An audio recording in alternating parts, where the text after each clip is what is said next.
আর নয় কুসুম কুসুম আন্দোলন, এবার সারা দেশে অবরোধের ঘোষণা দিয়েছে ইনকিলাব মঞ্চ। শহীদ শরীফ ওসমান হাদির খুনিদের গ্রেফতার ও বিচারের দাবিতে এতদিন রাজধানীর শাহবাগে টানা বিক্ষোভ ও অবস্থান কর্মসূচি পালন করে আসছিল তারা।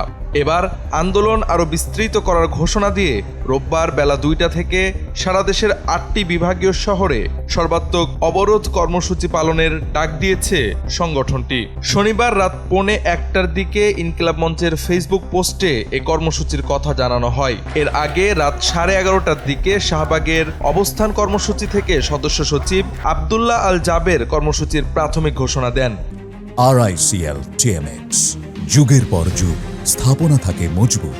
তবে গতকাল পরিবেশ, বন ও জলবায়ু পরিবর্তন বিষয়ক উপদেষ্টা সৈয়দা রিজওয়ানা হাসান ও ঢাকা মহানগর পুলিশের কমিশনার শেখ মোহাম্মদ সাজ্জাদ আলী শাহবাগে এসে তদন্তের অগ্রগতি ও চার্জশিট দেওয়ার আশ্বাস দেওয়ায় কর্মসূচির সময় পরিবর্তন করা হয়। উপদেষ্টা ও ডিএমপি কমিশনার 7 জানুয়ারির মধ্যে হাদি হত্যা মামলার চার্জশিট দেওয়ার এবং দ্রুত বিচার সম্পন্ন করার প্রতিশ্রুতি দেন। তবে ইনকিলাব মঞ্চ সেই প্রতিশ্রুতি প্রত্যাখ্যান করে 8 বিভাগে অবরোধের ঘোষণা দেয়। সদস্য সচিব আব্দুল্লাহ আল জাবের বলেন, হাদি হত্যার পেছনে মূল পরিকল্পনাকারীদের জনসমক্ষে প্রকাশ ও বিচার নিশ্চিত না হওয়া পর্যন্ত আন্দোলন চলবে।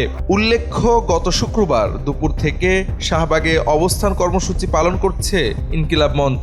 শীত উপেক্ষা করে নারী, শিশুসহ বিভিন্ন শ্রেণী পেশার মানুষ সেখানে অংশ নেন। স্লোগান, বক্তব্য ও সাংস্কৃতিক পরিবেশনার মধ্য দিয়ে শাহবাগের আন্দোলন এবার দেশব্যাপী অবরোধে রূপ নিচ্ছে।